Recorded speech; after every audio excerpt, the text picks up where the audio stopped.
Chapter 6.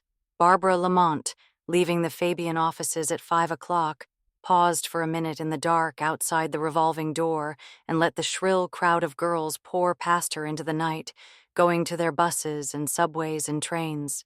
It was an evening late in February, and surprisingly, the air was soft with false spring.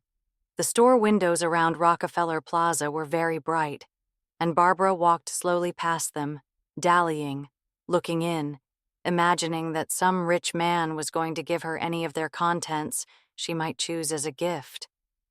Here it was February, and this afternoon she had been typing copy for the June issue of America's Woman, the bridal issue. All the brides in the photographs looked so young, so airy. You found yourself wondering what their lives had been like and whom they were in love with and going to marry, forgetting that they were only models.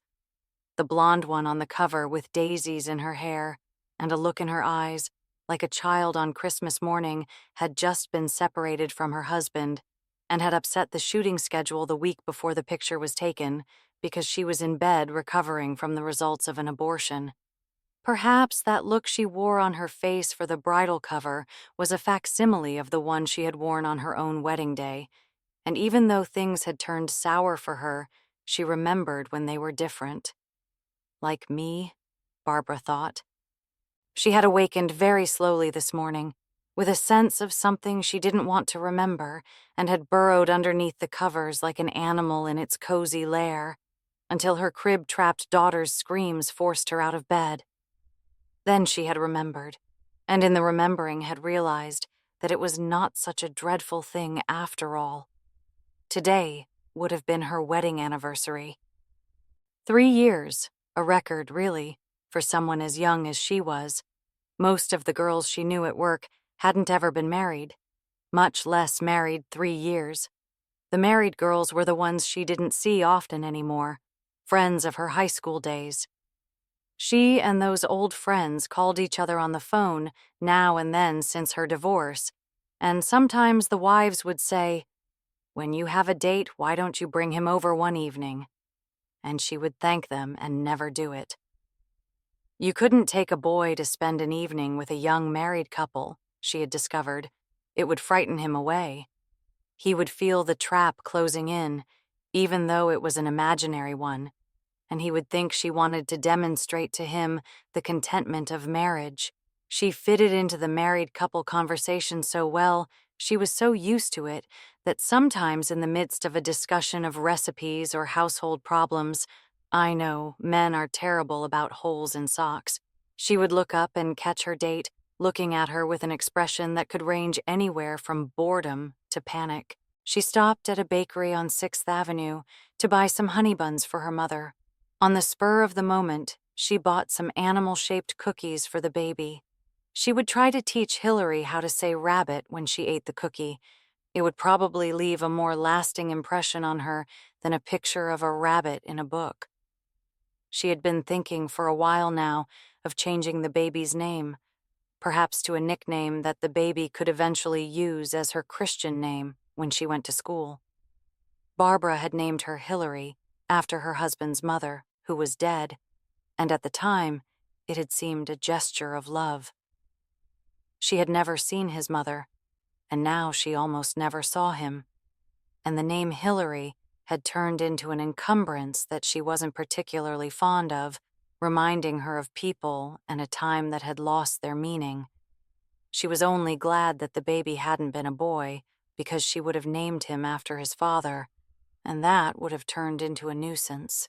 It was funny, she was thinking, how something that had seemed sentimental and important, and even more, almost sacred, could turn into nothing at all.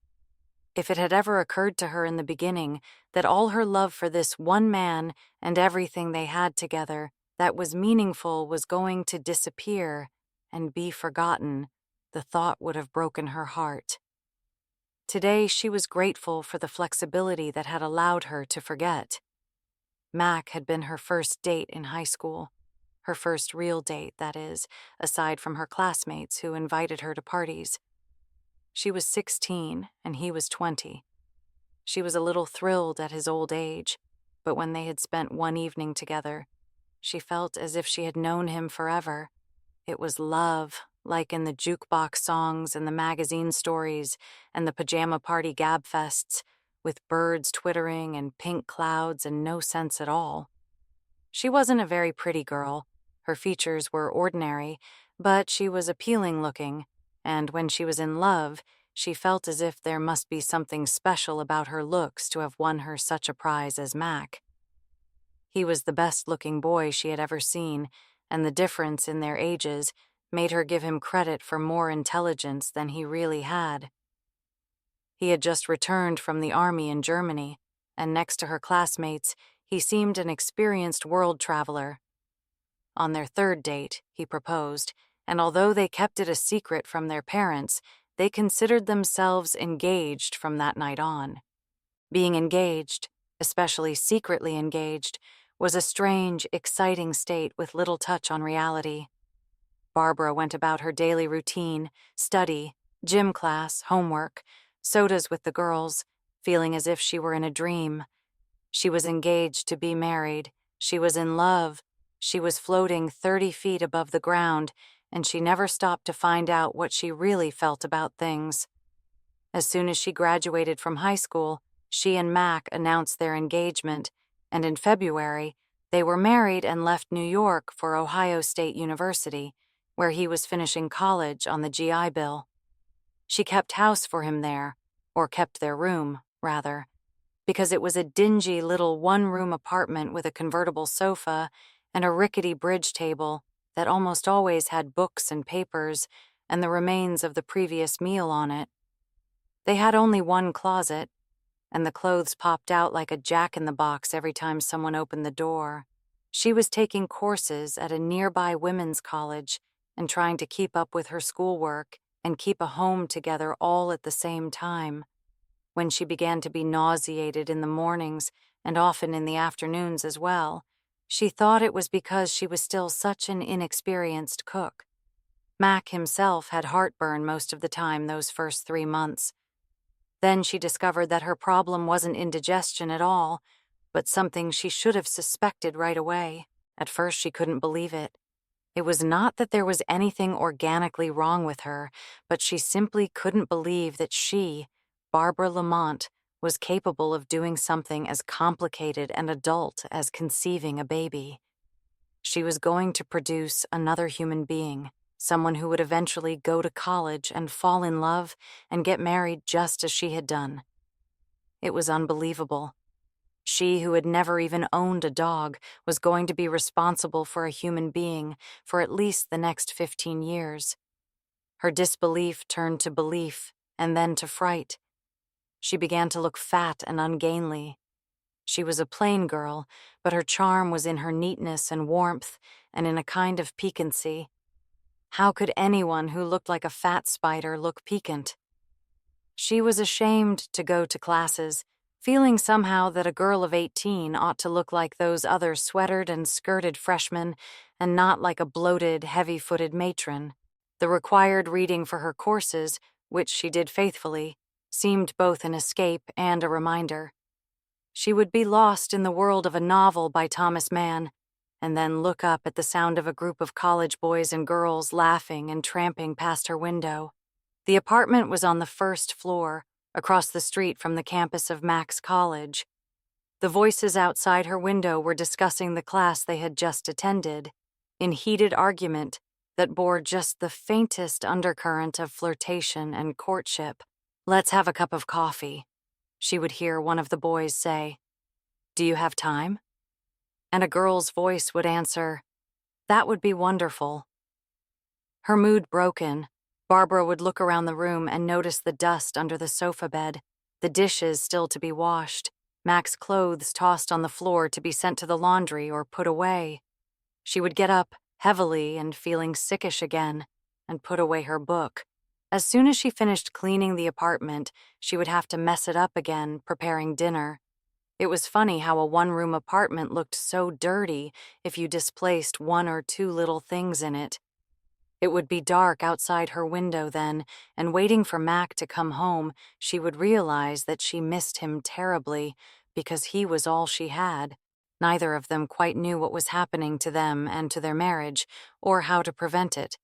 Mac believed in live and let live, and although it must have occurred to him many times to try to find out why Barbara was melancholy, he never asked.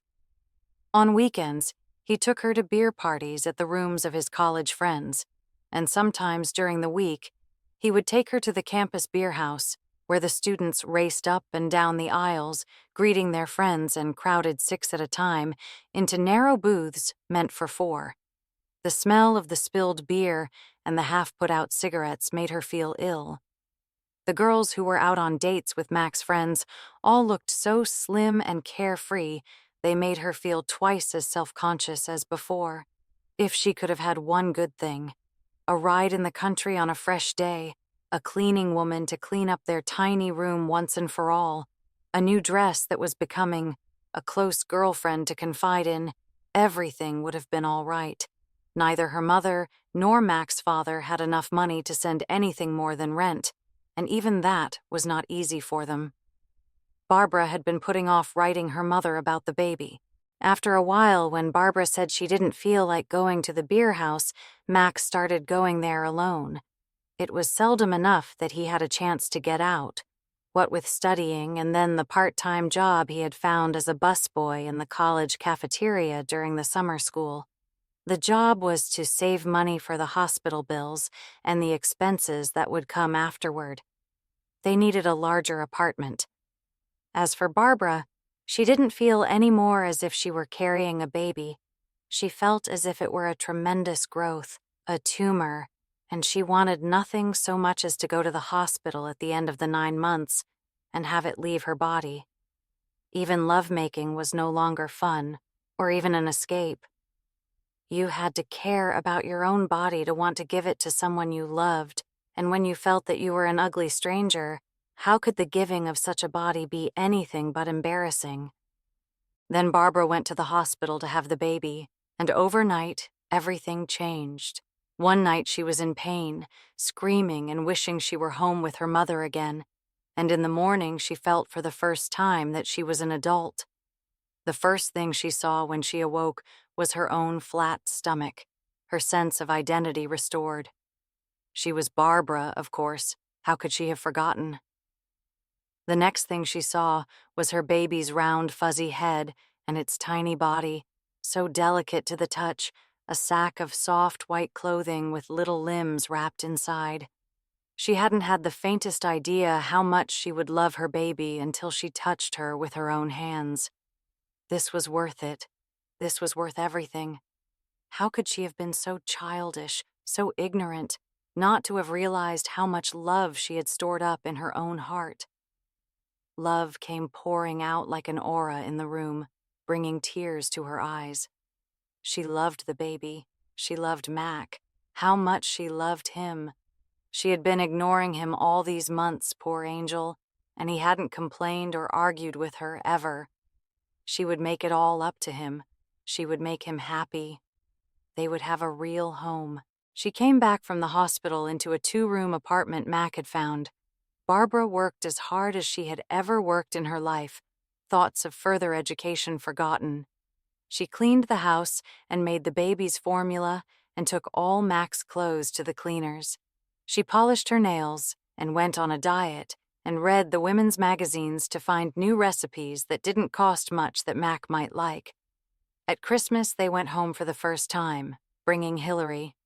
They stayed with Mac's father, and Barbara and Mac and the baby slept in Mac's old room among the framed pictures of his high school graduating class, his track medals, and his old forgotten albums of stamps. Perhaps it was the strangeness of the 3 of them brought together in this room that was so filled with memories of the past. Or perhaps Barbara had changed her attitude too late. Or perhaps it was simply that their life and their responsibilities were too much for them to understand, and love was too fragile to make up the difference. "Look, Barb," Mac said, running his tongue along his lower lip, snapping the blade of his jackknife in and out of its holder. He had found the old knife in his night-table drawer the day before. "Look, Barb, I don't know how to say it." "Say what, Angel?" Don't call me Angel. It makes me feel worse. Why? He stood up and began to pace the room, angrily, putting his feet down with every step as if he were trying to destroy something painful that had been written on sand. I'm not going back to Ohio. Well, all right, darling. I don't care. We can leave Hillary with my mother and go back there to get all our clothes and the wedding presents. Most of the rest is junk, so we can sell it to somebody. I don't mean that. Well, what then? He was flicking the knife blade against his thumb, and it frightened her. She was afraid he might cut himself. His mouth twitched a little, and he took a deep breath. I mean, I'm not. He hesitated and then plunged on, enunciating very clearly. I don't want to go back to Ohio, and I don't want to stay here with you either. I don't think you and I should see each other for a while. What? But we're married. I don't want to be married. Suddenly he was shouting, his face contorted with fear and guilt.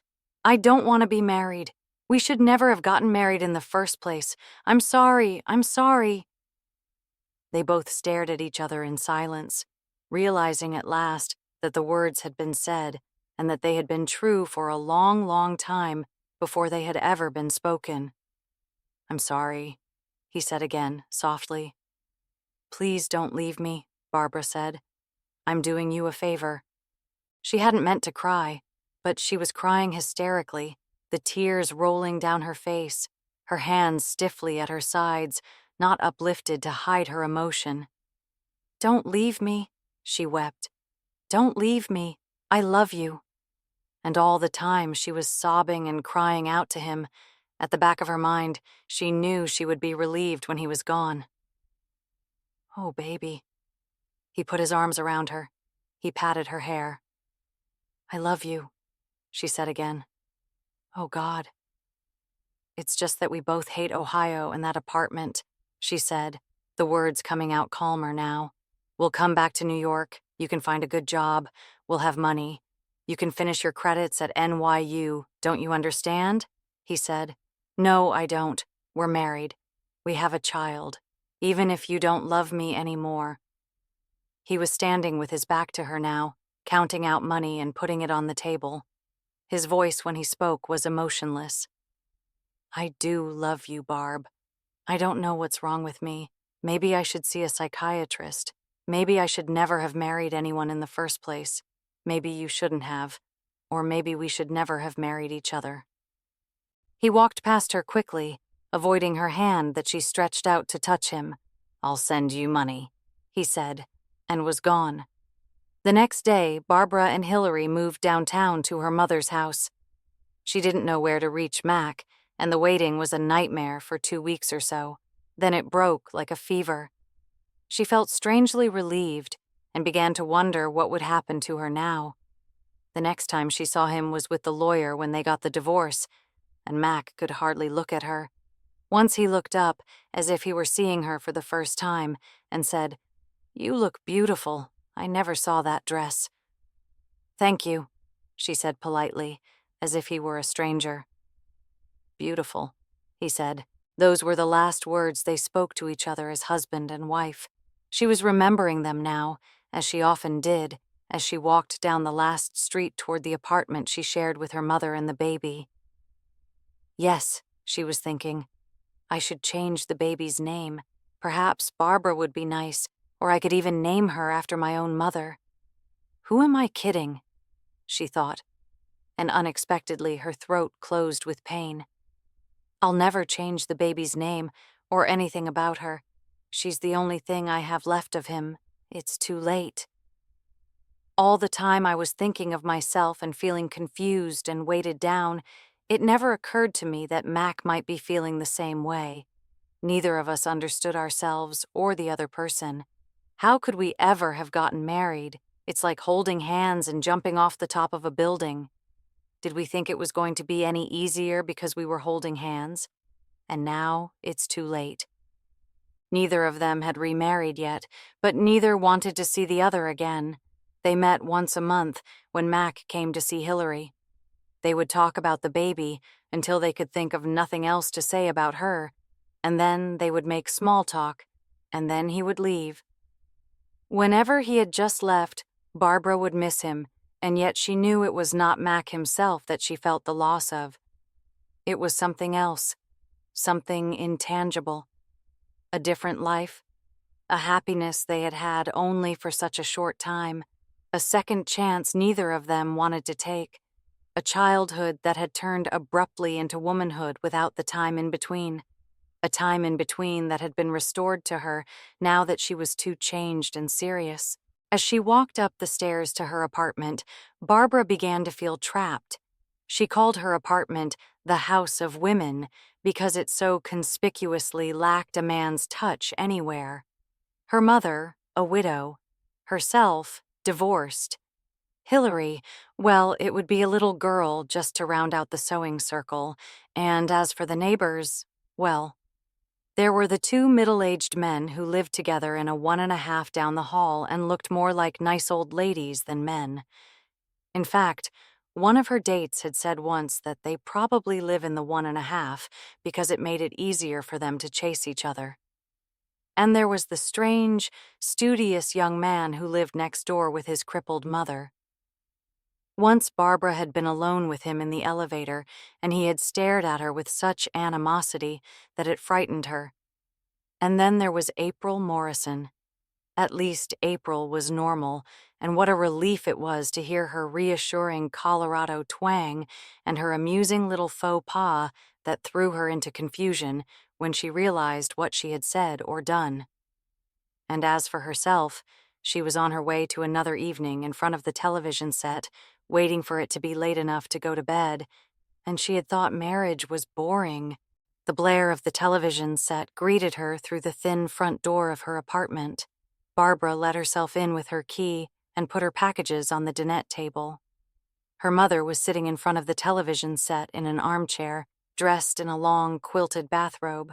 She watched television all day long, often not leaving the house at all, and seldom bothered to dress. "Hi, Mom. Look at this. This is a good movie," her mother said by way of greeting. "Lifeboat. We missed it when it was playing around the neighborhood." "I brought honey buns," Barbara said. "That's my sweet girl. We can have them for dessert. What's for dinner?" "Oh," her mother said. "I didn't go to the store today. I didn't feel so well." "What's the matter?" "I don't know. I had pains in my stomach. It was nothing." "Did you call the doctor?" "It wasn't anything." "What did you do all day?" Barbara asked, already knowing the answer. Her mother shrugged. "What do I always do? You sat in that chair and watched television? When I left for the office this morning, you were glued to the Breakfast Club. Then you saw all your soap operas and the afternoon quiz show and the Twilight movie. You probably even watched Kukla, Fran and Ollie and Lucky Pup and any other kiddie shows they're offering today. And you complain you have pains in your stomach. Do you want to know why you have pains in your stomach?" "Why?" "Sitting down all day, that's why. Why didn't you go out for a walk or something?" "Walk? Where should I walk?" "Call up one of your friends." Mrs. Oliphant was here today for a while. She watched TV with me. Then she took the baby out for a walk. She's crazy about Hilary. I'll go see her. Barbara went into the bedroom that used to be hers before she was married, and which she now shared with her child, a crib, another dresser, a bathonette, and an assortment of stuffed animals, blocks, and dolls. Hilary was in her crib, wearing her blue sleeper. She stood up at the sight of her mother and tried to climb over the bars. Barbara lifted her out and kissed her. "Hello, sweetie. How's my baby? How's my angel?" She leaned down to hold Hilary's hand, and they walked together into the living room. Her mother was avidly watching a commercial. Barbara continued into the kitchen and swung the baby up onto the drain board, talking to her. "Now you watch me while I fix dinner, all right? And I'll tell you what I did today. We were working on the brides issue today, for June, you remember?" "Oh, it was funny. They had to take pictures of the models on the roof in filmy white nightgowns and peignoirs against the skyline, very romantic, and the photographer had to use a filter so you wouldn't see the goose flesh. The baby sat solemnly on the edge of the drain board, her fat legs sticking straight out, chewing on a piece of bread and lulled by her mother's pleasant voice.